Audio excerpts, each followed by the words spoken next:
Hello everyone, welcome back to my new video. So दोस्तों, कैसे हो? आई होप कि आप लोग सब अच्छे होंगे।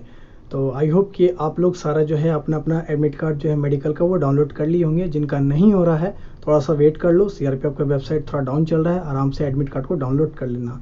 अब जो है आपके लिए कुछ इंपॉर्टेंट पॉइंट है जो कि आपको एडमिट कार्ड में इंस्ट्रक्शन में दिया हुआ है। और इस बार के इंस्ट्रक्शन में कुछ ऐसे ऐसे कड़े नियम भी लिखे हुए हैं जो कि आपको समझना ज़रूरी है। तो वीडियो को शुरू से लेकर लास्ट तक जरूर देखना और एक एक पॉइंट समझना, ठीक है? क्योंकि ये आपके मेडिकल के डॉक्यूमेंट्स रिलेटेड है और अगर कोई भी डॉक्यूमेंट मिस हुआ तो आप सीधा गए काम से, ठीक है? इसलिए थोड़ा सा वीडियो को आराम से देखना और अच्छे से समझना, ठीक है? तो चलिए बिना किसी देरी के हम लोग वीडियो को शुरू करते हैं। और जिन्होंने चैनल को सब्सक्राइब नहीं किया है सो चैनल को सब्सक्राइब कर लो एसएससी से रिलेटेड रियल एंड ऑथेंटिक जानकारी के लिए, ठीक है? तो चलिए शुरू करते हैं। सो फ्रेंड्स, ये रहा आपका एडमिट कार्ड। कुछ एडमिट कार्ड इस तरह से दिखेगा, आपका नेम, रोल नंबर, कैटेगरी। और देखो रिपोर्टिंग टाइम सभी का लगभग 7:30 बजे ही दिया है, ठीक है? और ये जो कैंडिडेट है इनका 12 तारीख को, मतलब कि पहले दिन ही जो है इनका मेडिकल टेस्ट है। और यहाँ पे आप लोग इसका देख सकते हो कि सेंटर कहाँ पे दिया हुआ है। तो चलिए अब जो मेन इंपॉर्टेंट चीज़ है, आपको इंस्ट्रक्शन एक एक लाइन आपको मैं समझाता हूँ, ठीक है? तो चलिए शुरू करते हैं। तो सबसे पहला पॉइंट आप लोग यहाँ पे देख सकते हो कि the call letter to appear for the detailed medical examination is purely provisional. Okay, ठीक है।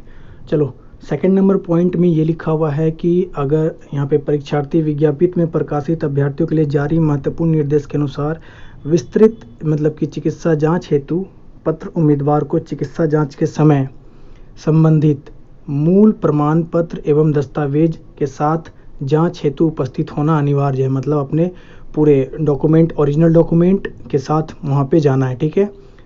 और साथ ही जो है आपका जो भी आवश्यक दस्तावेज है उसका फ़ोटोकॉपी भी साथ में लेकर जाना है। तो सभी डॉक्यूमेंट्स का फ़ोटोकॉपी 2-2, 3-3 रख लेना, ठीक है? अगर नहीं लेकर जाओगे तो आपकी उम्मीदवारी यहाँ पे रद्द कर दी जाएगी। तो 2 नंबर पॉइंट में ये लिखा हुआ है कि जो भी डॉक्यूमेंट है आपको साथ लेकर जाना है, ओरिजिनल के साथ, ठीक है? और फोटोकॉपी भी। ओके, तो ये पॉइंट आपको यहाँ पे समझ में आ गया। उसके बाद देखो यहाँ पे क्या लिखा हुआ है। तीसरा पॉइंट ये है कि परीक्षार्थी जो भी आपका एडमिट कार्ड में जो आपका सेंटर दिया हुआ है वही सेंटर में आपको जाना है, दूसरे सेंटर पे आपको नहीं जाना है, ठीक है? तो इस बात का विशेष रूप से जो आप लोग को ध्यान देना है, ठीक है? अब यहाँ पे आपके पास एक क्वेश्चंस रहेगा। अब किसी का ग्रुप डी का एग्ज़ाम टैली कर जाएगा अगर उसके मेडिकल डेट्स को लेकर, तो आपका क्वेश्चंस ये रहेगा कि क्या मेडिकल डेट बढ़ जाएगा ऐसा वैसा। तो भाई जो भी आपका एडमिट कार्ड में सेंटर दिया हुआ है उस सेंटर पे जाके वहाँ पे खुद ऑफिसर से पूछ लेना। वो जो भी डायरेक्ट इंस्ट्रक्शन देंगे आपको उसे मान लेना है, ठीक है? चलिए चौथा नंबर पॉइंट में आपको लिखा हुआ है कि आपको जो है एक जो है आईडी प्रूफ लेकर जाना है, फ़ोटो सहित आईडी प्रूफ लेकर जाना है। उस आईडी प्रूफ में आपका ड्राइविंग लाइसेंस हो सकता है, वोटर आईडी कार्ड, आधार कार्ड, पैन कार्ड। तो मैं तो कहूँगा कि 2-3 जो भी आपके पास आईडी कार्ड है वो सभी लेकर चले जाना, ठीक है? कोई कोताही नहीं बरतना है तुमको, ठीक है? चलिए, और पाँचवा नंबर देख सकते हो कि यहाँ पे ये मोस्ट इम्पॉर्टेंट पॉइंट ये रहा, ठीक है? कि विस्तृत चिकित्सा जांच में शामिल होने वाले अभ्यर्थियों को सलाह दी जाती है कि चिकित्सा जांच हेतु विस्तृत निर्देश गृह मंत्रालय के मई 2015 में रिवाइज निर्देश के अनुसार जो है आपका मेडिकल जांच होगा, ठीक है? और इसी में जो है आपका री मेडिकल के बारे में भी लिखा हुआ है। तो गाइज इस वीडियो में तो मैं री मेडिकल के बारे में नहीं बता पाऊंगा। नेक्स्ट वीडियो में आपको पूरा डिटेल री मेडिकल के बारे में बता दूंगा कि री मेडिकल डेट में जो है आपका इस अमेंडमेंट के बाद जो है कितना दिन मिलेगा आपको री मेडिकल के लिए, वो उसमें साफ साफ लिखा हुआ है, ठीक है?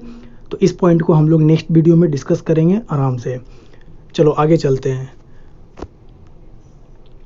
आगे बस ये सलाह दिया गया है कि भाई अपना फ़ोन वगैरह, लैपटॉप वगैरह कुछ भी लेकर साथ में नहीं जाना है। अगर हेरा जाता है तो वो केंद्र की जिम्मेदारी नहीं होगी। आगे चलते हैं। आगे यहाँ पे मोस्ट जो है कड़े शब्दों में लिखा हुआ है कि अपना लेफ़्ट हैंड का जो थंब है वो अपना अच्छे से रखना भाई, क्योंकि लेफ़्ट हैंड का थंब वहाँ पे लगने वाला है। तो इस लेफ़्ट हैंड थंब को कुछ भी नहीं होना चाहिए, तो इसे बचा कर रखना है आपको, ठीक है? 8 नंबर पॉइंट में लिखा हुआ है कि जो भी अगर खर्चा वगैरह होता है आपका वहाँ पे खाने पीने रहने का, तो वो आपका जिम्मेदारी है, वो अपने खर्च पे जाओगे, ये यहाँ पे लिखा हुआ है। 9 नंबर पॉइंट में क्या लिखा हुआ है कि अपने 4 रिसेंट फोटोग्राफ, ठीक है, पासपोर्ट फोटोग्राफ जो है आपको 4 लेकर जाने हैं। 4 बोला है, आप लोग 5-6 लेकर जाओ, क्योंकि अंदर में जब फॉर्म भराया जाएगा तो उसमें आपको चिपकाने के लिए बोला जाएगा, ठीक है। इसलिए आप लोग 5, 6, 7, 8 जो भी है आपका पासपोर्ट साइज फ़ोटो जो है आपको वो लेकर जाना है। नवीनतम मतलब कि इधर ही रिसेंट में खिंचा हुआ फ़ोटो होना चाहिए, ठीक है। अब यहाँ पे एक क्वेश्चन होगा कि क्या मैं फॉर्म में जो डाला था वो लेकर जाऊँ? अगर वो है तो वो भी लेकर जा सकते हो, नहीं है तो आप रिसेंट में कोई फ़ोटो खिंचा लो, आज ही जाके खिंचा लो, वो लेकर चले जाना, कोई दिक्कत नहीं होगी, यहाँ पे लिखा हुआ है। अब मेन पॉइंट आपका यहाँ पे आता है 10 नंबर, जो कि आपका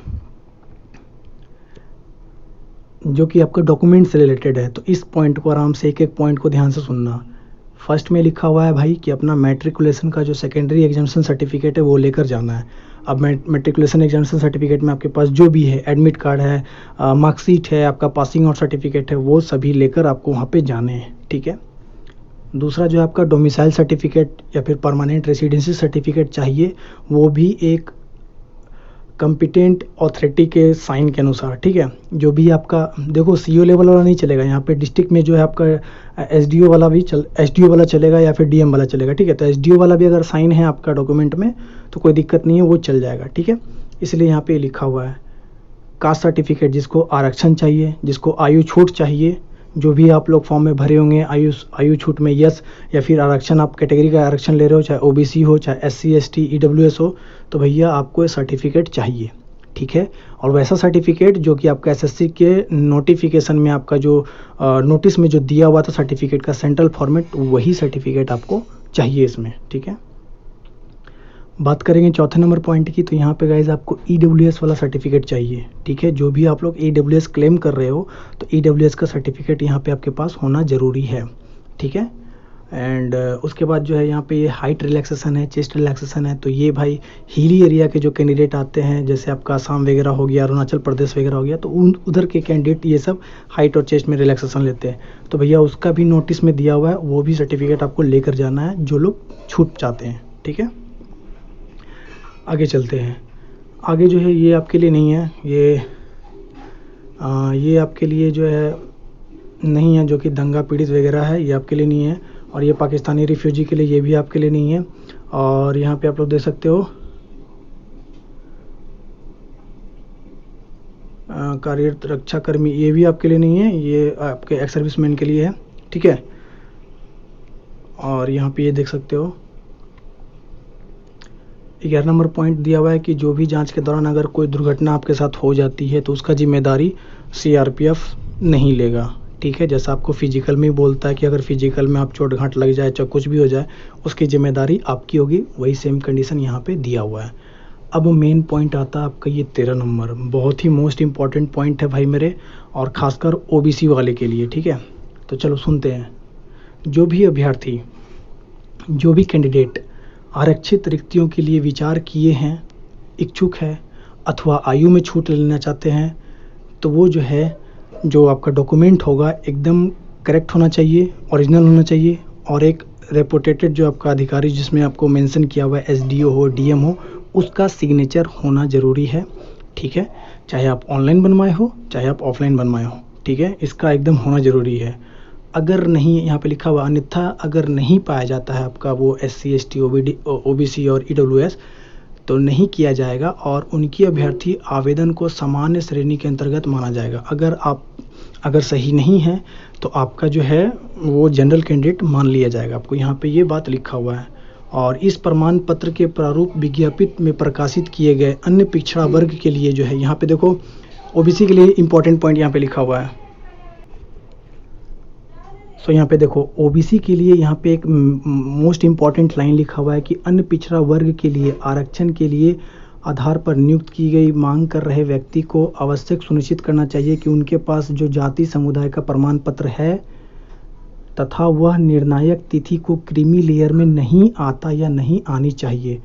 और इस प्रयोजन के लिए निर्णायक तिथि आवेदन पत्र को प्राप्त करते की अंतिम तिथि जो आपका 31/8/2021 होगी, यानी कि इससे पहले जो आपका वो क्रीमी लेयर में नहीं आना चाहिए जो भी ओबीसी कैंडिडेट है, ठीक है। आप लोग इसे अच्छे से एक बार देख लेना।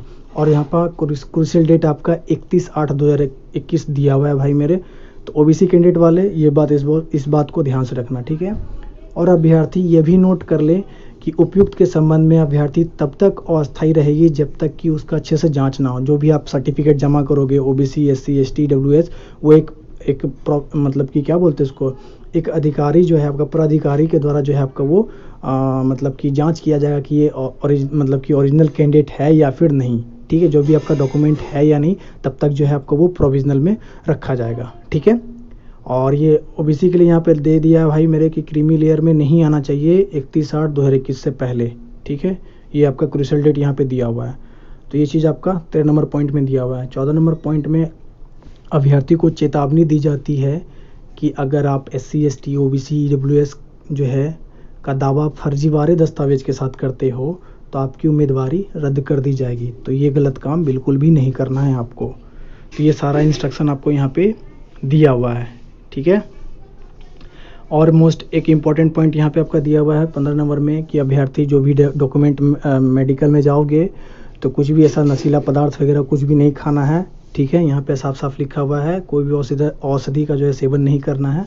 ठीक है, और बाद बाकी कुछ नहीं है। बाद बाकी आपको एक कोविड सेल्फ डिक्लेरेशन फॉर्म है, यहाँ पे अपना नाम लिख लेना, candidate roll number, name, examination name, shift, date, venue, signature सब डाल के लेकर जाना है आपको। ये भी चीज़ आपको लेकर जाना है साथ में। ठीक है, तो अगर आपका कोई और क्वेश्चंस रह गया तो आप नीचे कमेंट बॉक्स में कमेंट कर देना, और मैं कोशिश किया हूँ कि सब कुछ एकदम अच्छे से समझा दिया हूँ। आई होप कि आपको सारा बात समझ में आ गया होगा। तो ठीक है दोस्तों, नेक्स्ट वीडियो में हम लोग री मेडिकल को लेकर डिस्कस करेंगे। तब तक के लिए आप लोग इंतजार कीजिए। फिर मिलते हैं दोस्तों नेक्स्ट किसी वीडियो के साथ। तब तक के लिए दोस्तों जय हिंद, वंदे मातरम।